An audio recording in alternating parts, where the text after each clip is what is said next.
नमस्कार बंधुगण, आज आसतु जानिबा गीतार महत्व और काहेकि पढ़िबा उचित। प्रत्येक घरे हिंदू धर्म रे गीता पठन करती। काहेकि गीता पढ़िबा उचित एवं गीतारे कौन रही महत्व। आम हिंदू धर्म रे गीतार बहुत महत्व रही थाए। तेबे आसतु एई वीडियो रे जानिबा यार कारण। वीडियोटी को स्किप न करी शेष पर्यंत निहाती देखंतु। भल लगिले वीडियोटी को लाइक करिवे, चैनलटी को निहाती सब्सक्राइब करिवे। गीतार महत्व और काहेकि पढ़िबा उचित। श्रीमद् भागवत गीता हिंदू धर्मर एक अत्यंत पवित्र एवं दीप्तिमान ग्रंथ। यह केवल धार्मिक ग्रंथ नुहे बरं एक जीवन नेतृत्व पाठ पुस्तक, एक आत्मिक शिक्षा और मनोविज्ञान दर्शन अटूट मिश्रण अटूट रूपे रही। गीता पढ़िबा माने जीवनर अनेक अनुतर जना हेबा, अंतःकरण शुद्ध हेबा और निज उद्देश्य को स्पष्ट करिबा। गीतार मूल संदेश हेउछि कर्म कर फल आशा रख नहीं। एही जन्म मानव जन्म। एहार मूल उद्देश्य अंतःशुद्धि और मोक्ष प्राप्ति। युद्ध मैदान रे अर्जुन द्वारा उठिथिबा संदेह गुड़ी को भगवान श्रीकृष्ण जेपरिक उत्तर देले, सेही समस्त मनुष्य जीवनर द्वंद्व भय संदेह अस्मिता और भ्रम को सफलतार दूर करे। काहेकि गीता पढ़िबा उचित। आत्मज्ञान पई गीता आमको शिखाए आमे केही शरीर नुहे, आमे आत्मा। एही आत्मा अविनाशी अजन्मा और अमृत। एही विवेक जन्म और मृत्यु भय को दूर करे।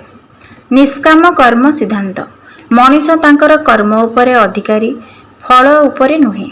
एही धारणा आमको धैर्य सहिष्णुता और निरलिप्ति शिखाए। मनोविज्ञान और मानसिक शक्ति। गीता एक दृढ़ मन गठन करे। अवसाद भय अनिश्चितता और आत्मनिंदा अपरिहार्य भावरे हारी जाए। नैतिक शिक्षा और जीवन मूल्य।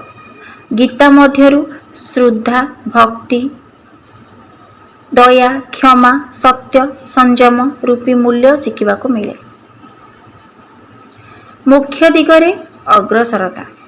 गीता अनुसार जीवनर शेष लक्ष्य हेउछि मोक्ष, एक दिव्य अवस्था जेउठारे आत्मा पुनर्जन्मरू मुक्ति पाए। धर्म और कर्तव्य प्रति निष्ठा। अनेक समय रे आमे आम कर्तव्य नहीं संदेह रे रही था। गीता आमको कहे कर्तव्य अनुष्ठान कर, ताहा ही परम धर्म। समवेक और तस्यतार शिक्षा।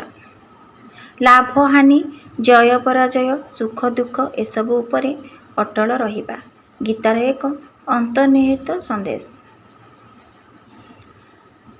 सांप्रतिक जीवन रे गीतार अनुप्रयोग।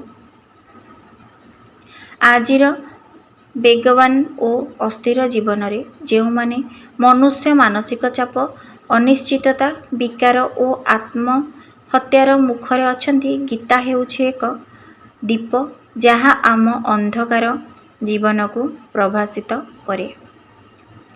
उपसंहार।